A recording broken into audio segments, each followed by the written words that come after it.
Hey buddy, if you are new to the channel, please don't forget to like, subscribe, and comment. Now let's begin the story. I never thought sophomore year would be the one that changed me forever. When people talk about college, they talk about independence, finding yourself figuring out who you are away from your parents' roof. For me, that freedom smelled like secondhand IKEA furniture, microwave mac and cheese, and the faint must of a beige rental house about a mile from campus in Columbus, Ohio. It wasn't much to look at. Peeling paint, dented siding, a patchy front lawn that turned to mud every time it rained. But it was ours. No RAs to scold us for laughing too loud after midnight.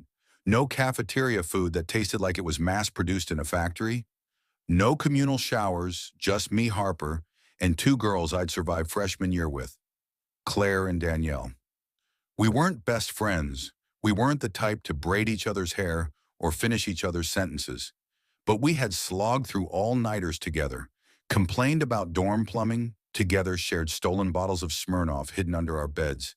That felt like enough. At first it was good, better than good, the kind of good where you believe the movies got it right about college life. Claire and I would blast music while folding laundry in the living room. Harper set up a grill out back that we swore we'd use when the weather warmed.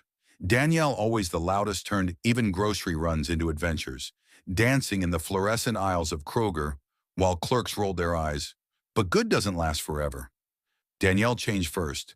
She had always been wild, loud, magnetic, the kind of person who could talk her way into a party she wasn't invited to and somehow leave with the host's phone number. At first it was just weed and cheap vodka. Then came the pills, little orange Adderall capsules passed around like candy acid tabs slipped under her tongue on a Wednesday night just to see what would happen. She made friends fast, especially with a group of guys who lived off campus and always seemed to have something harder in their pockets. Claire and I weren't saints. We drank, we experimented. But there's a difference between testing limits and throwing yourself off the cliff. One night Danielle didn't come home until sunrise, glassy-eyed, mud on her shoes, unable to remember where she had been. That was when Claire and I pulled back. Danielle didn't. She got moodier. Paranoid, snapped at us over dishes left in the sink or who bought the wrong brand of cereal. Sometimes her eyes would glaze over in the middle of a conversation like she was staring at something just behind you. Something only she could see. And then came February. It was one of those Ohio nights where the wind feels like it's slicing your face open. Snow hadn't stuck yet, but the air smelled like it was coming. A friend of a friend was throwing a themed party near downtown. We had all planned to go, but I bailed early. I had an opening shift at the campus bookstore the next morning, and the thought of cheap beer and sweaty bodies pressed together didn't appeal. Lame Danielle sat sprawled across the couch in ripped tights, smearing lipstick across her mouth without even looking in the mirror. Responsible, I shot back, grabbing my coat. Claire laughed, tugging on her boots. I'll keep her in check. We had one rule: no one walked home alone. That night Danielle broke it. When I came home around midnight, the house was dark. I crawled into bed, too tired to notice the silence. By morning, Claire was already in the kitchen, red-eyed, staring into a mug of coffee. She ditched me, she said flatly. What? At the party. 1 second she was dancing with me. The next she was gone. Some guy didn't say goodbye. Didn't answer my texts. She shoved her phone across the counter. The screen was filled with texts from Danielle, all in rapid bursts. You're a controlling little bitch. Stop acting like my mom. You're jealous, admit it. If you think you can tell me what to do, you're dead to me. At first we laughed. It was so over the top, so dramatic it felt like a bad soap opera. But Danielle didn't stop. The next morning, Claire was at her campus job at the wellness center when Danielle stormed in. She screamed at Claire in front of 60 people, had to be escorted out by campus security. I didn't see it happen. I was in class. When I got home, the house felt like it had been split in two. Claire was locked in her room, sobbing. Danielle was pacing the hallway, eyes wild, muttering under her breath. On the couch sat a woman I hadn't met before, her mother. She was small, stiff, sitting ramrod straight, like she was afraid if she relaxed even an inch, the whole house would collapse. I tried to pretend everything was fine, made myself a grilled cheese in the kitchen, but the second I turned my back, Danielle was there cornering me. She's dead to me, she hissed. Her pupils were blown wide black, swallowing brown.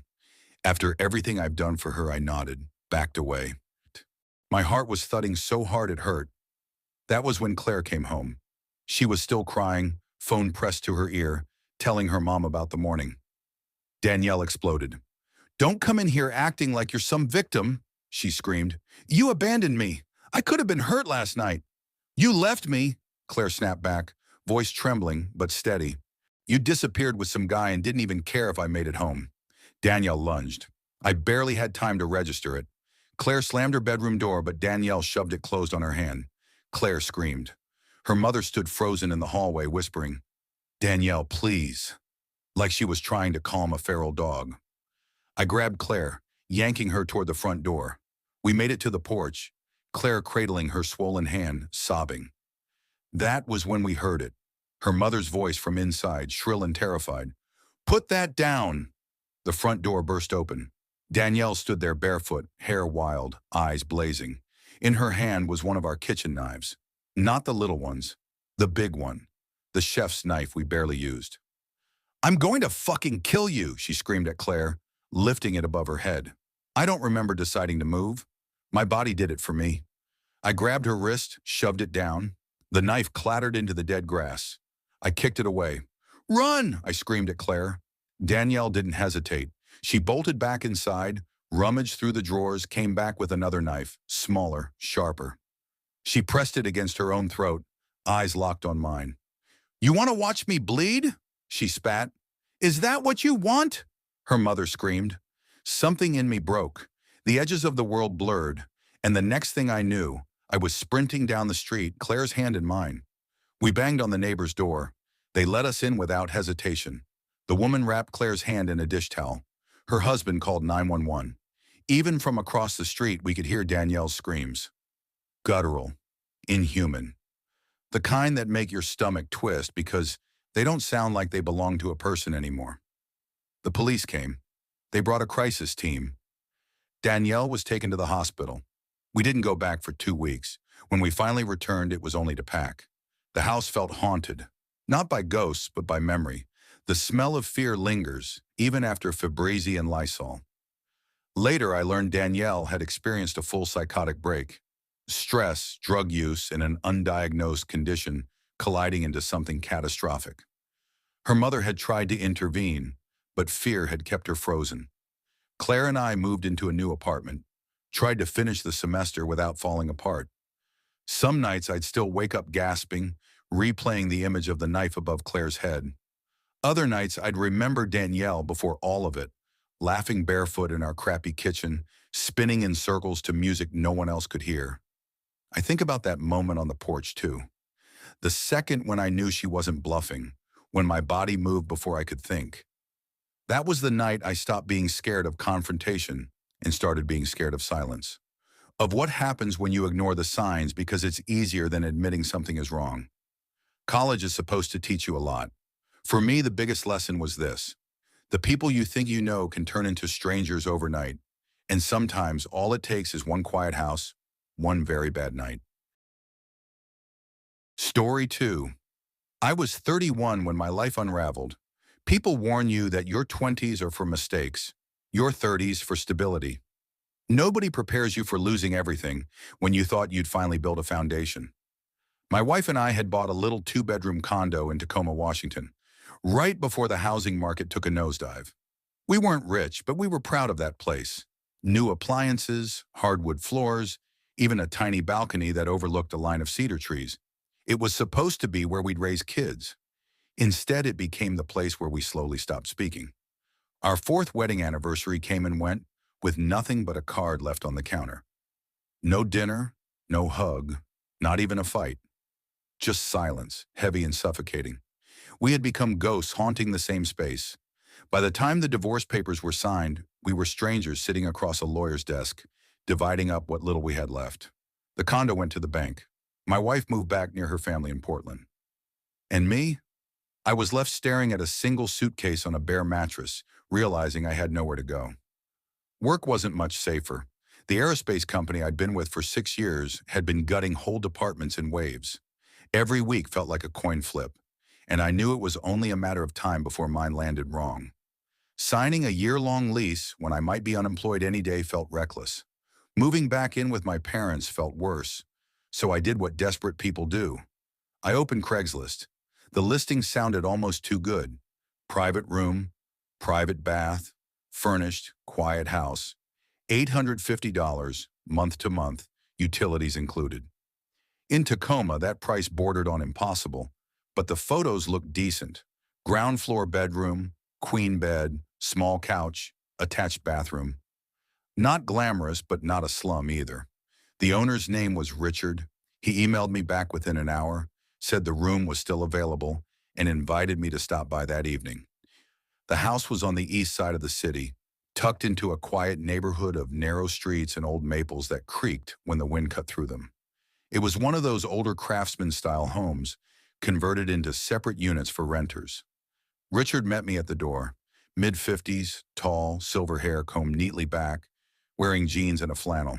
His voice was rough, like gravel, smooth, just enough to sound approachable. Something about him felt steady, not warm, but not threatening either. "The room's downstairs," he said, leading me through the entry. It was better than the photos. Big window with daylight pooling in, a clean desk against the wall, a small love seat with worn cushions. The bathroom was attached, and the lock on the bedroom door was new and sturdy. "Who else lives here?" I asked. "Couple from Sweden upstairs," he said. "Nice kids. And one guy in the basement, David. Quiet, keeps to himself. Month to month, no lease, cash or bank transfer." The simplicity of it made me suspicious. But when you're living out of your car and eating gas station sandwiches, skepticism loses to exhaustion. I moved in 2 days later. The Swedish couple, Eric and Sophie, couldn't have been older than 24.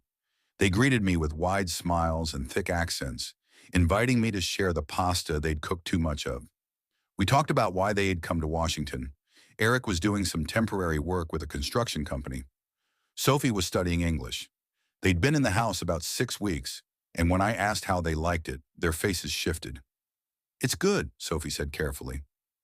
Then after a pause, "Except David." "What about him?" I asked. Eric exchanged a look with her before saying, "He's strange. Watches too much. Says odd things." Sophie nodded. "Unsettling. We lock our door always." They both laughed afterward like they were exaggerating, but their eyes didn't match the smiles. 3 days later, they moved out. I met David the following week. It was late afternoon. I was reheating leftover Thai food when I heard footsteps on the stairs. He came up barefoot, lanky, pale, with a patchy beard and hair that looked like he'd hacked at it with scissors. "Hey," I said casually. "I'm Mark." He stared at me a moment before answering in a flat, raspy voice. "David." He got a glass, filled it with tap water, and stood there drinking like I wasn't even in the kitchen. "You been here long?" I tried. He didn't answer, just nodded once, set the glass down, and slinked back downstairs. I told myself he was just socially awkward. I'd known people like that. Loners, maybe dealing with depression or anxiety. It wasn't a crime to be weird. Then the police showed up. It was a Thursday night. I was reading in bed when 2 sharp knocks rattled my door. "Tacoma Police!" My stomach dropped. I opened the door to 2 officers standing in the hall. "Mr. Harlan?" the taller one asked. "Yeah? We're investigating a theft. Your housemate David reported some items stolen. Said he suspects you." "What? I barely know the guy." They asked to look in my room. My instinct screamed no, but refusing would make me look guilty. So I stepped aside. They searched quickly, methodically. And then one of them pulled a shoebox from the back of my closet. Inside were earbuds, a wallet, a USB drive David's. My chest caved. "That's not mine. I didn't put that there, I swear to God." The officers exchanged a look I couldn't read. They didn't arrest me, but they made notes, told me not to confront David, and left. The second they were gone, I sat on the bed, shaking, skin crawling. David had planted them. He was trying to frame me. Why, I tried to brush it off. Told myself maybe I was overreacting. But that same week, I woke to the sound of my door handle jiggling. It was past midnight. My pulse pounded in my throat. Slowly, I crept to the door listening. The lock clicked softly again. I flung the door open. David stood there. Wrong door, he muttered, eyes wide, before slinking back downstairs. I stood frozen, heart hammering. The image of his hand on my doorknob burned into me.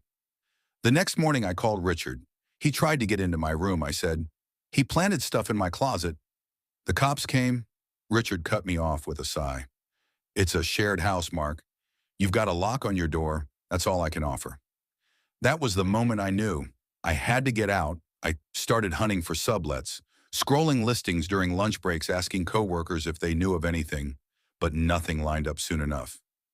Meanwhile, David grew bolder. I'd hear him pacing the hall at night. Sometimes he'd stop right outside my door, just standing there. His music, dark droning synths, throbbed through the vents at all hours. Then one night I came home late. The house was dark as I locked the front door behind me. David stepped out of the shadows of the hallway. His eyes were wild red-rimmed, his hands trembling at his sides. You told Richard lies, he hissed. No, I didn't. You think I don't see it? How you look at me. How you talk to the others. There are no others anymore, David. They left because of you, he lunged. It wasn't graceful, more like a drunk stumbling forward, but his hands clawed for the back of my neck, trying to slam me into the wall. I twisted free, shoved him back, sprinted to my room, slammed the lock, and called the police with shaking fingers. This time, they took him away. I don't know if it was for observation or just a short hold, but he was gone for a few days. That was enough. I packed everything I owned into 2 suitcases, left a note for Richard, and walked out. A month later, I was in a tiny studio across town. Cracked plaster, ancient plumbing, no furniture but a futon and a thrift store desk. But it was mine. No roommates, no shared walls, no midnight footsteps in the hall. I never learned what was wrong with David, whether it was drugs, illness, or something darker. I didn't want to know, but sometimes when the city gets too quiet and I hear footsteps in the hallway outside my apartment, I still lock my bedroom door, just in case. Story 3. I was 19 when I first moved into Dunley Hall, a squat, beige brick residence building at Westbrook University in Central Ohio. It wasn't glamorous. 4 floors, fluorescent hallways that smelled faintly of bleach and burnt popcorn, and thin walls that made every muffled argument or laughter bleed into the night. Still, it was my first step into independence, and for me that meant everything. I wasn't a typical freshman. Most of the kids on my floor had come straight from high school, wide-eyed and eager for freedom. I had taken a year off after graduation, spent it working at a hardware store back in Indiana, stocking lumber and paint, hauling 50-pound bags of salt for customers who didn't bother saying thank you. That year hardened me in quiet ways. I wasn't looking for wild parties or TikToks in the hallways. I just wanted to keep my head down, do my coursework, and finally move my life forward. When you sign up for housing, they say you can fill out a compatibility form. Check boxes like early bird or night owl, smoker or non-smoker, studious or social. I checked all the responsible boxes, quiet, non-smoker, serious about school. But I got the sense that the form was more about optics than actual matching. My assigned roommate was named Derek.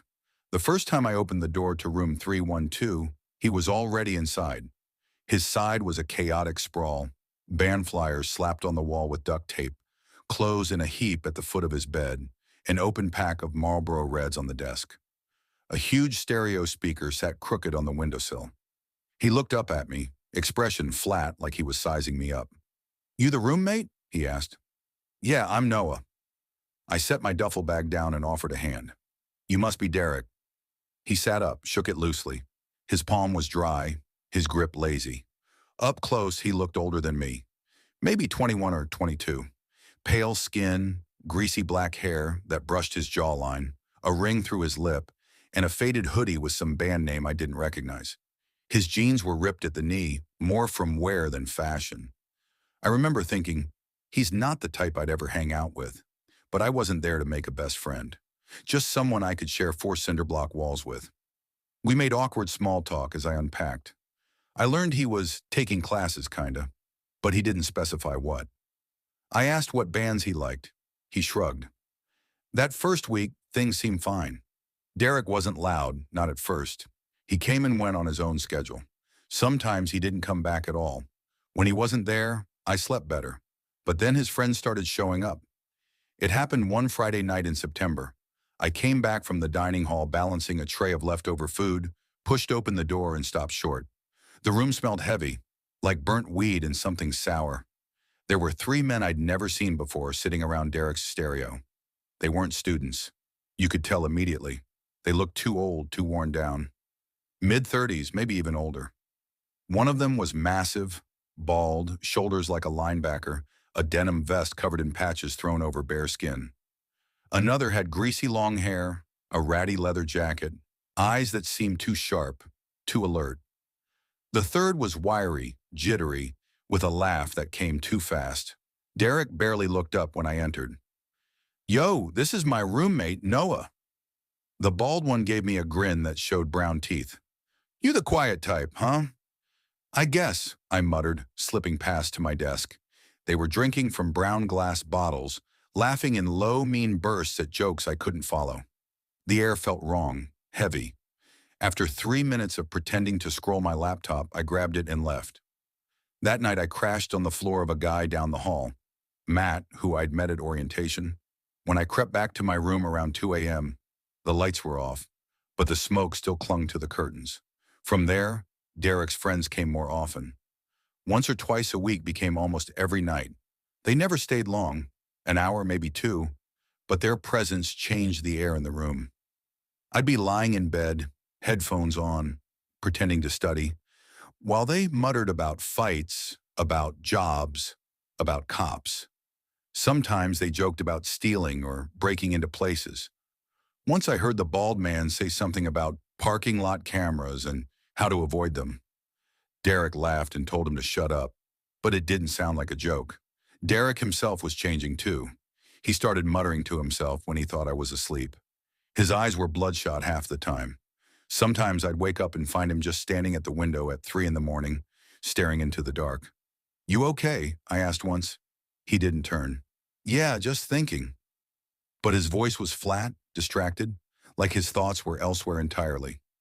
I stopped sleeping in the room most nights. Sometimes I stayed in the library until sunrise. Other times I crashed on Matt's floor. I didn't tell my parents. I didn't want them to worry, or worse, pull me out and make me commute. One Wednesday in November, everything escalated.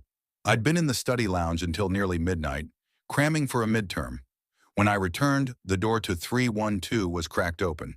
Inside, Derek and 4 of his friends were sitting in a loose circle. Bottles littered the floor.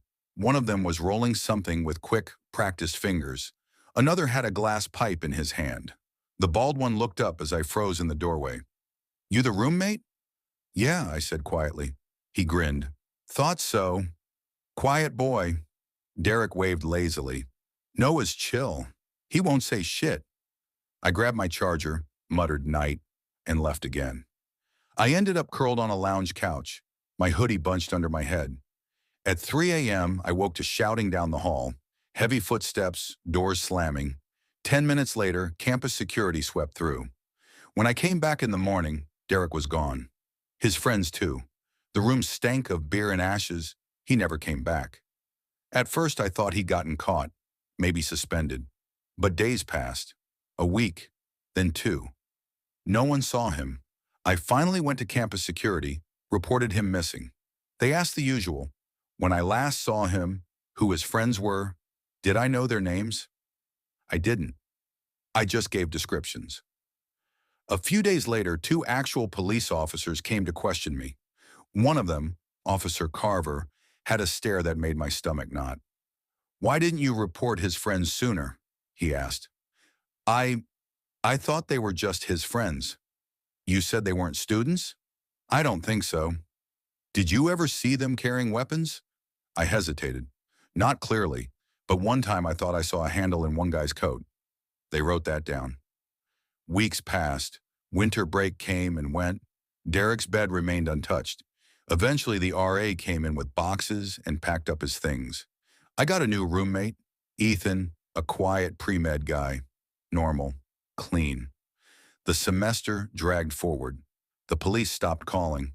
Derek's older friends stopped showing up, but the memory didn't. Years later, I tried to move on, graduated, found work. But sometimes when I closed my eyes, I saw the bald man's grin, heard Derek muttering at the window, felt the dread that had soaked into those four walls. And then years later, it all came back. I was watching a true crime documentary about a string of abductions in Chicago. They showed a photo of a man suspected of luring young people into some underground network. It was him, the man in the leather jacket, the sharp eyes, the smirk I could never forget. They never mentioned Derek, not once, but I knew. Because I still remember one of the rare late-night talks Derek and I had, weeks before he vanished. I had asked him how he knew those men, what they were even doing hanging around campus. "They found me," he said. "Where?" I asked. He smiled without looking at me. "Doesn't matter where. When people want you bad enough, they find you. And sometimes, they never let go." Story 4. I was 22 when I moved into the old white-painted house on Oak Ridge Street in a small Pennsylvania college town.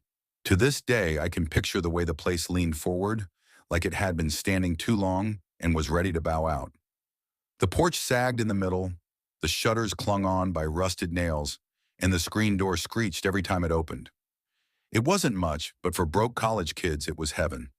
4 bedrooms, 1.5 bathrooms, and rent split 4 ways came out to $360 each.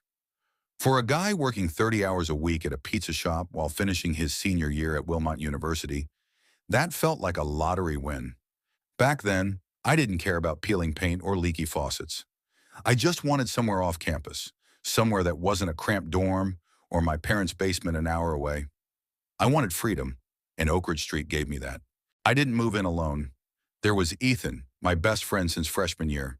He was tall, athletic, the kind of guy who could talk to anyone and make them laugh. We'd pulled all-nighters together, survived bad breakups, and made stupid midnight Taco Bell runs. Then there was Chris. He was quieter, a computer science major who lived in hoodies and headphones. He didn't say much, but when he did, it usually caught you off guard. Dry humor, sharp one-liners. The fourth guy was Malik, a transfer student from Philly who studied business. He cooked like a pro and always had music blasting in the kitchen, usually old-school R&B that made the house feel alive. The 4 of us clicked instantly. We'd cook together, crowd around Ethan's TV for basketball games, and complain about professors over cheap beer. The place had its flaws. Thin walls, a basement that smelled like mildew, pipes that moaned every time you ran hot water. But it was ours. For a while, it was perfect. Then came Ryan. I remember the first time I met him, at a party Ethan dragged me to.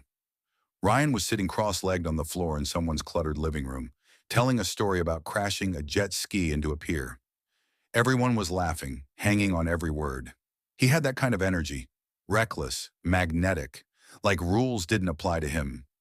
He introduced himself to me with a grin that didn't quite reach his eyes. "Ethan's boy, right? You got that look. Chill, but always watching." I laughed it off, but something about the way he said it unsettled me. A few weeks later, Ethan told us Ryan needed a place. His roommates had kicked him out. No details, just vague excuses about personality clashes. We didn't technically have a spare bedroom, but there was this weird storage room off the living room, big enough for a mattress if you cleared it out. No windows, just a dangling bulb and an outlet. "He'll pay rent," Ethan said. "Just for 1 semester. What's the harm?" Chris frowned.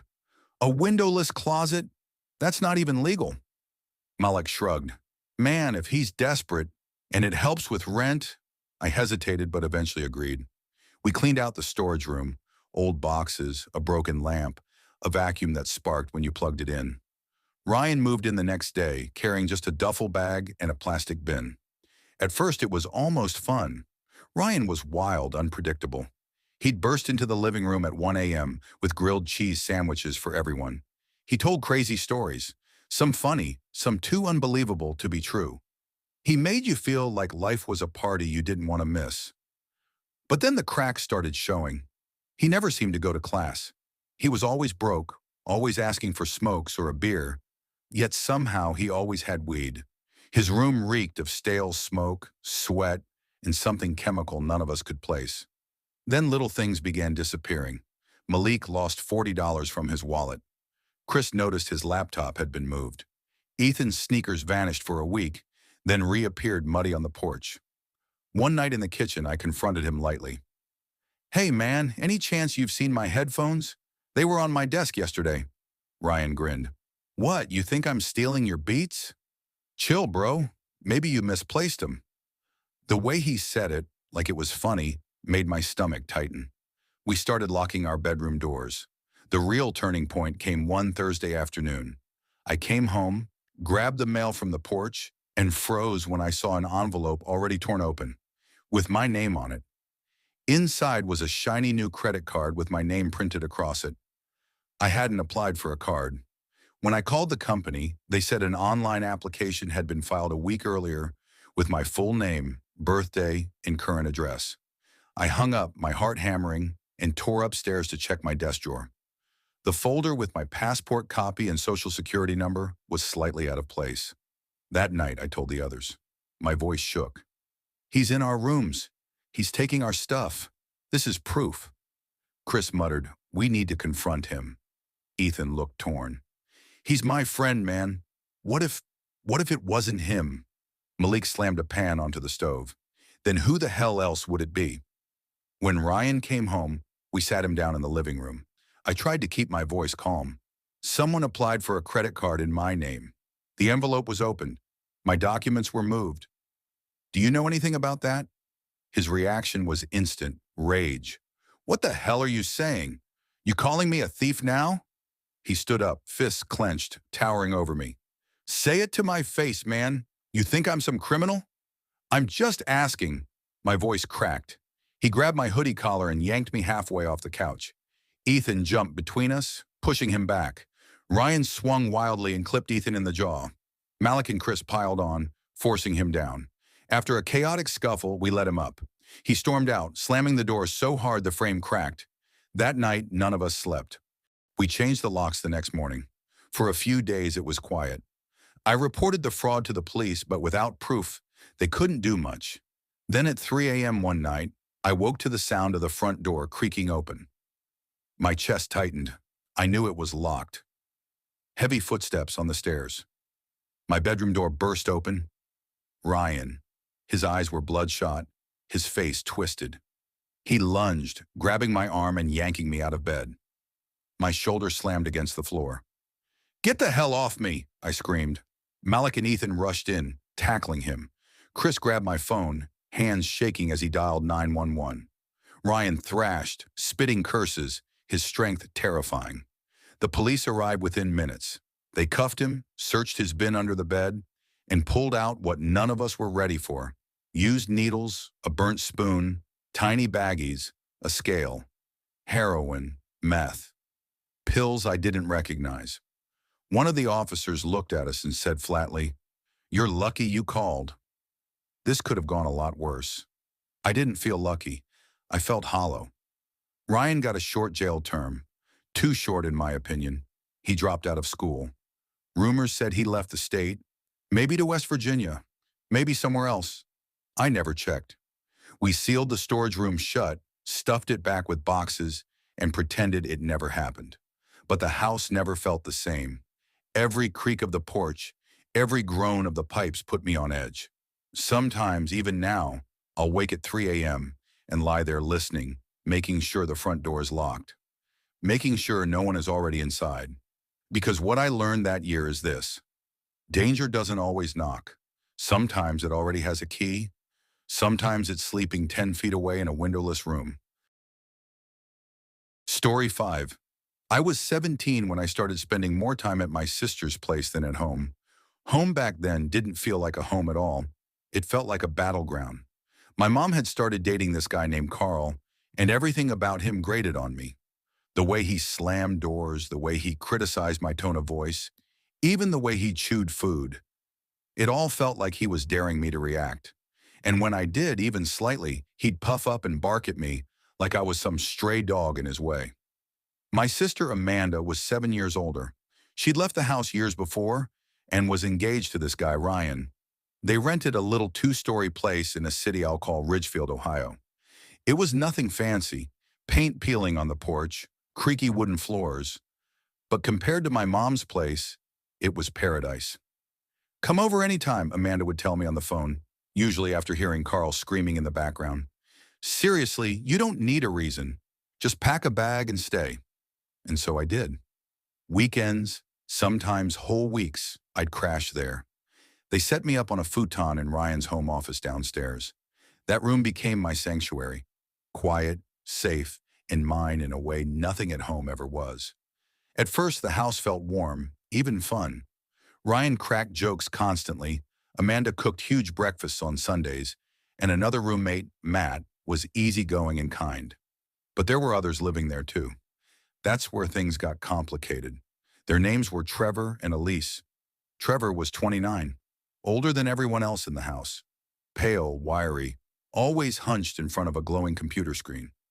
He had the kind of look you get when you never step outside except to buy energy drinks. Elise was 23, quiet to the point of being unsettling. I don't mean shy. I mean she literally never spoke. Not a hello, not a goodbye. If I said, "Hey, how's it going?" she'd just blink and shuffle past like I wasn't there. Amanda once whispered to me in the kitchen, "She hasn't said a single word since moving in. Not even to Trevor. He does all the talking." I shrugged it off back then. I'd grown up tiptoeing around Carl, so silence felt familiar. At least Elise wasn't yelling at me. Still, little things didn't add up, like how Elise always used the downstairs bathroom, the one next to my makeshift bedroom, even though there was a full, nicer bathroom upstairs. Or how Trevor's door at the end of the hall was always locked, like he was guarding something. One night, I asked Ryan about it. "Dude, is it just me, or are Trevor and Elise off?" Ryan smirked, scratching his beard. "Yeah, they're weird, but rent's rent. They keep to themselves. Don't throw parties, don't break stuff. I'll take weird over crazy any day." He was half right, except sometimes weird turns into something else. The first real crack in the facade happened one weekend in April. I was working on a history paper late into the night, headphones and a half-empty can of Monster, sweating beside my laptop around 1 a.m. I heard the bathroom shower turn off. Nothing unusual. Elise always showered at odd hours, 10 minutes later, though I felt something, that prickling sensation you get when someone's watching you. I glanced up through the sliver of the office door I'd left cracked open. I saw her. Elise. She was completely naked, standing motionless in the hallway, eyes fixed directly on me. My throat closed. Elise?" I whispered. No reaction. She didn't flinch, didn't cover herself, just turned slowly and walked away, vanishing into the dark hallway. I sat frozen for minutes after, convincing myself I was overtired, hallucinating from caffeine. By morning, I decided not to tell anyone. What would I even say? "Hey, I saw Elise naked in the hallway, staring at me." It sounded insane, but something shifted inside me after that. I started closing the office door all the way at night, wedging a chair under the knob before sleeping. Instinct, I guess. A few weeks later, Matt brought something up at breakfast. "Did anyone else notice fingerprints on the outside of the downstairs window?" he asked, frowning. "Looked fresh, smudged like someone pressed their face against the glass." My stomach dropped. That was my window. Ryan stiffened. "Probably some kid messing around." "Kid or not," Matt said, "it's creepy." That night, Ryan bought motion-activated cameras and installed them around the outside of the house. He even set one up inside, in the hallway that connected the downstairs bathroom and the office. At the time, I thought it was overkill. In hindsight, it was the only reason I'm not telling a much darker story right now. Summer came. I started spending less time at Amanda's, more time with friends. For a little while, life felt normal again. Then one July afternoon, I dropped by unannounced. Amanda met me at the door, arms crossed. "Trevor and Elise moved out," she said flatly. "Moved out? Why?" She exchanged a loaded look with Ryan. He sighed. "Because they're freaks, that's why. We should have kicked them out months ago." That's when the truth spilled out. One night, Ryan had been scrolling through the hallway cam footage. Just out of boredom. That's when he saw it. Elise, emerging from her shower, walking to the office door, standing there. Not once, not twice. Almost every night I stayed over. She'd stand outside the cracked door for 20, sometimes 30 minutes, just staring at me sleeping. I felt bile rise in my throat. But it got worse. On the outdoor footage, Trevor could be seen crouched in the shadows outside my window, watching through the blinds, sometimes for hours. He'd time it for when I was changing clothes, or when the lights went out. When Ryan and Matt confronted him, they stormed into Trevor's locked room. What they found made their blood run cold. My clothes, shirts I thought I'd lost, folded neatly on his bed. Drawings of me sleeping, pinned to the wall. Handwritten notes with my name scrawled over and over. And then there was Elise. The footage showed her in the kitchen at night, spitting into my drink. On another occasion, laughing silently while Trevor licked the apples I'd kept in the fridge. They even poured regular milk into my lactose-free bottle, which explained why I'd gotten violently sick one weekend. Amanda's voice shook when she told me, "We didn't want you to know back then. You were still a kid. We just wanted to protect you." But sitting there on that porch, years later, hearing the rest, I felt like my insides were being scraped out, because it hadn't just been staring or stealing. "They used to talk about you," Amanda whispered, "on the cameras, when they thought nobody was home. About your hair, your skin, how innocent you looked." I wanted to vomit. I'm 22 now. I've had time to process it. Time to replay every warning sign I ignored. The silence, the stares, the way Trevor's door was always locked. I check every window before bed. I wedge chairs under doorknobs in hotels. I never drink anything I didn't pour myself. People ask why I'm so jumpy, why I don't crash at friends' houses, why I won't share food. I just say, bad roommates once. But the truth is, it wasn't just bad roommates. It was an invasion, a violation, a nightmare I only narrowly escaped because of some cheap motion-activated cameras. And I'll never let it happen again.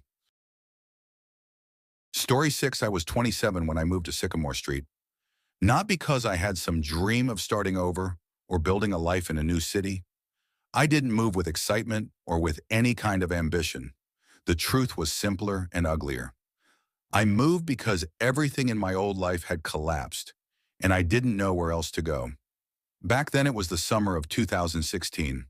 Hot, heavy air stuck to your skin even at night, and the cicadas screamed in the trees like they were warning me before I even unpacked. I had just left behind a 4-year relationship that had ended in shouting and doors slamming. I quit a job I hated at a call center, and I left most of my belongings behind in a 1-bedroom apartment that I'd shared with my ex.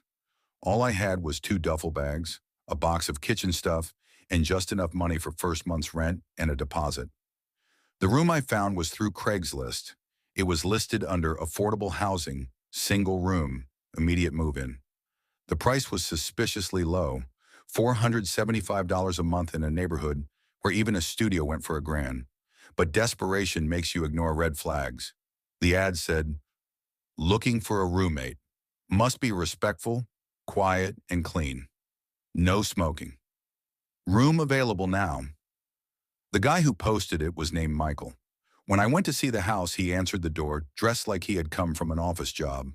Dark slacks, a tucked-in blue shirt, and a pair of thin wireframe glasses.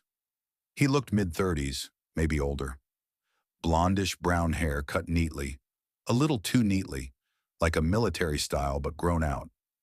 His face was calm, polite, almost bland. The house was on the corner of Sycamore Street and Adams Avenue in a mid-sized Ohio city I won't name. A 3-bedroom ranch recently remodeled, pale blue walls, brand new beige carpet. Kitchen smelled faintly like lemon cleaning spray. IKEA furniture everywhere. Generic, functional, no personal touch. "It's pretty quiet here," he said when I walked through the living room. His voice was steady, almost rehearsed. "I like to keep things clean, orderly. I work from home most of the time, so I appreciate peace." "Yeah, sure," I said, trying to sound agreeable. We toured the house. The bedroom he was renting out was small but fine. Closet, window facing the street, new blinds. I noticed one thing before signing the lease: the basement door. It had no knob, no handle, just a flat painted surface with a heavy deadbolt set into the frame. The lock was on the inside, meaning it could only be locked from within. "Oh, basement's off limits," Michael said when he saw me pause. He smiled, but his eyes didn't. "I use it for work projects, nothing dangerous. Just, private." I hesitated, but I was tired, broke, and needed a roof over my head. So I nodded. "No problem." I moved in 2 days later. At first, Michael was fine. On paper, the perfect housemate. He paid bills on time. The kitchen was always spotless. He never had friends over, never threw parties, never blasted music. He didn't drink. He didn't smoke. He didn't even seem to eat much, mostly oatmeal, eggs, and black coffee. If I passed him in the hallway, he'd nod politely. "Good morning." If I came home from work, he'd sometimes ask, "Long day?" in a tone that sounded polite but empty. He said he worked in software development, but I never saw him on his computer. What I did see, he spent long hours in the garage, sometimes slipping out the back door to that basement I wasn't allowed to enter. The first thing that unsettled me was how curious he was about me. "You work until 6, right?" he asked once as I grabbed a glass of water. Yeah. "And your weekends off are Sunday and Monday?" I frowned. "Yeah, why?" He shrugged. "Just making conversation." At first, I chalked it up to social awkwardness, but he kept doing it, constantly asking where I'd be, if I was going out, if I planned to stay over somewhere. Always phrased casually, always delivered with that same neutral half smile. Then there were the noises. One Tuesday night, I woke around 2 a.m. to a heavy dragging sound in the garage. Metal clanging, something falling over. Then, faintly, what sounded like a muffled voice. A shout swallowed in insulation. I froze in bed, staring at the ceiling. His car was still in the driveway, so he was home. But when I peeked down the hall, his bedroom door was wide open. Bed perfectly made, empty. The next morning, he sat at the table, sipping coffee. "Morning," he said, smiling, like nothing had happened. 2 weeks later, while doing laundry in the garage, I smelled it. A thick, unmistakable stench. Sweet, heavy, wrong. The smell of something dead. I grew up in rural Ohio. I know what decomposition smells like. When Michael came home that evening, I tried to play it off with humor. "Hey, you need to clean up better after the bodies," I joked. He froze, his face drained of color. He stared at me, unblinking. For the first time since I'd met him, his smile didn't come. "What did you say?" he asked quietly. I swallowed. "I mean, the garage stinks. Just saying." A long silence stretched between us. Then finally he nodded. "Thanks for letting me know." And he disappeared into his room. That night, I barely slept. Over the next month, Michael changed. Or maybe I just began to see him. He started using something. Meth, maybe. His eyes were glassy, his skin pale, his hands shook. He rambled in fragments about how society was collapsing, about how people are just meat with opinions. Once, while pouring coffee, he said, "You know what nobody cares about? Prostitutes. Nobody looks for them. They disappear all the time." He said it casually, like discussing the weather.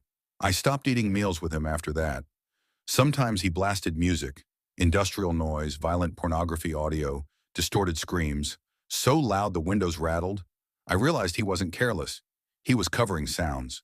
One night while folding laundry, I saw him open a panel in the garage ceiling, a crawl space. He noticed me watching. "Come up here," he called. "I want to show you something." Every instinct in me screamed no. My throat tightened, but I forced a smile. "Rain check. I gotta run an errand." I grabbed my bag, walked straight out, and slept at a friend's house.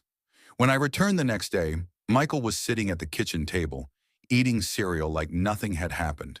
But the tension between us had shifted into something unspoken, dangerous. His behavior spiraled. He started watching violent porn on the living room TV at night, assuming I was asleep. Once he showed me a video he'd made, flashing images of women tied in rope, cuts of raw meat, and a man in a plague doctor mask walking toward the camera. "This is messed up," I whispered. "It's art," he said flatly, eyes fixed on the screen. That was the night I started sleeping with a knife under my pillow. I told him I was moving out. When? He asked. Tomorrow morning. He nodded, didn't argue, just stared. That night, around midnight, he knocked softly on my door. You know they'll never catch me, he whispered through the wood. I'm the kind of guy no one suspects. They'll never even know what to look for. I didn't answer. I didn't sleep. At sunrise, I grabbed my bags, walked out, and never looked back. For weeks, I couldn't shake the guilt. I'd left something behind. Something in that basement. Eventually, I called Crime Stoppers anonymously. Gave them his name, Michael Carter. The address, 312 Sycamore Street. Described the smells, the noises, the videos, the trailer that appeared in the driveway after I moved out. The woman on the line put me on hold twice, then transferred me to a man who asked sharp, detailed questions. He sounded interested, very interested. That was years ago. I've checked Google Maps since. The house is still there. The trailer's still in the driveway. Sometimes it goes on and off rental sites. Always listed as quiet neighborhood, recently remodeled. I don't know if Michael was ever caught. Maybe there was nothing to catch. Maybe he was just a sick man playing with horror. But I'll tell you this, out of everyone I've ever known, the addicts, the criminals, the violent exes, no one has ever left an imprint like him. The way he whispered through that door, the way he smiled when he lied, the way the basement lock clicked shut every night. Make of it what you will. But I pray no one else rents that room, because someone still walks those halls. Story 7. I never thought moving in with a stranger would be the thing that nearly ended me. If anything, I used to pride myself on being cautious. My parents raised me in a small town in Ohio, the kind of place where neighbors still borrowed cups of sugar and every house had at least one dog sleeping on the porch. I grew up around animals, retrievers, mutts, even a foster pit bull that only stayed with us 2 months, but left a mark on my heart. I always thought of dogs as uncomplicated, loyal, goofy, eager to please. That's probably why, when I moved to North Carolina at 27 for work and found myself scrambling for affordable housing, I didn't flinch when the guy offering a room mentioned he had dogs, 4 of them in fact. At the time, it almost felt like a perk. The guy's name was Aaron Miller. I met him through a co-worker who knew I was desperate. Rent in Durham had gone through the roof, and I was barely scraping by on my design job salary. Aaron's listing was simple. Room for rent, quiet neighborhood, $550 per month utilities included. Must be clean, respectful, no smoking. It sounded perfect. The house sat on the edge of town, near Pine Hollow Road, surrounded by tall pines and a stretch of farmland that had long since gone unused. Rural, but not so far that I couldn't commute. When I drove out to see it, the air was warm, cicadas buzzing, and the smell of cut grass hung heavy. Aaron answered the door barefoot, jeans and a plain gray t-shirt, about early 30s. He had a beard trimmed neatly and the kind of serious face that made it hard to guess what he was thinking. Hey, you're Ryan? He asked. Yeah, I said, shifting awkwardly with my backpack. He opened the door wider. Come on in, I'll show you the room. The house was modest, 1 story, 3 bedrooms, hardwood floors. My potential room was small but clean. White walls, a single window looking out onto the backyard. Nothing fancy, but after months of moldy apartments in slumlords, it felt like a palace. Then came the dogs. I heard them before I saw them, claws clicking against tile, low whines. Aaron caught me glancing toward the hallway and raised a hand. About the dogs, he said calmly, like he'd rehearsed it. I need you not to mess with them. I blinked. Mess with them? Yeah. His tone was matter of fact. Don't try to pet them. Don't feed them. Don't talk to them. Don't even stare at them too long. They don't like new people. They're fine with me and my girlfriend Emily, but anyone else not so much? I gave a short laugh, waiting for him to smile, but he didn't. Are they rescues? I asked carefully. They're trained, Aaron said, then corrected himself. Let's just say they're protective. As long as you give them space, there won't be a problem. I should have asked more questions, should have trusted the knot forming in my gut, but I didn't, because the rent was low, because my bank account was nearly empty, because I was tired of starting over. I can do that, I said. No problem. He nodded once, satisfied. That night I signed the lease. At first the arrangement worked. Aaron kept the 4 dogs, massive German shepherds, either in his bedroom or outside in the fenced yard. I never saw them up close. Sometimes, if I came home early, I'd hear them barking through the back door, the sound so deep it rattled my ribs. But Aaron always made sure they were put away before I crossed paths with them. Emily, his girlfriend, was around a lot. She was friendlier, more talkative. Sometimes we'd sit at the kitchen table and chat while Aaron worked on his computer in the living room. But even she never touched the dogs when I was around. "They're his babies," she said once with a little shrug. "Honestly, I think he trusts them more than people." She said it lightly, but the words stuck with me. I told myself it wasn't my problem. My job kept me busy, my social life was outside the house, and the rent gave me breathing room for the first time in years. If avoiding 4 dogs meant financial survival, so be it. But by the time spring rolled around, unease had already rooted itself in me. One Tuesday evening, Aaron mentioned it offhand while rinsing a plate. "Just so you know, Emily and I are driving to Tennessee this weekend. Her sister's having a baby." "Congrats to her," I said automatically. "Yeah." He set the plate on the rack, then looked at me with that same unreadable expression. "We'll be gone Friday morning to Monday night. I'll be keeping the dogs outside while we're gone. They've got a feeder, water system, everything they need. Just don't go back there and don't let them in the house. Understand?" "Of course," I said, a little uneasy. He nodded. "Good. Everything will be fine." I didn't believe him. Not really. But what else could I say? Friday morning, I watched from the kitchen window as he herded the dogs into the backyard. 4 enormous shepherds, pacing like restless shadows, their eyes locked on me through the glass. My stomach turned. They didn't look like pets. They looked like soldiers waiting for orders. When Aaron's car finally disappeared down the road, I let out a shaky breath. That evening, everything went wrong. I came home around 6, groceries in hand, humming to myself just to fill the silence. I had barely stepped through the door when I froze. The house was too quiet. No barking, no scratching, just heavy, suffocating silence. Then I saw it. Shards of glass across the kitchen floor, glittering in the light.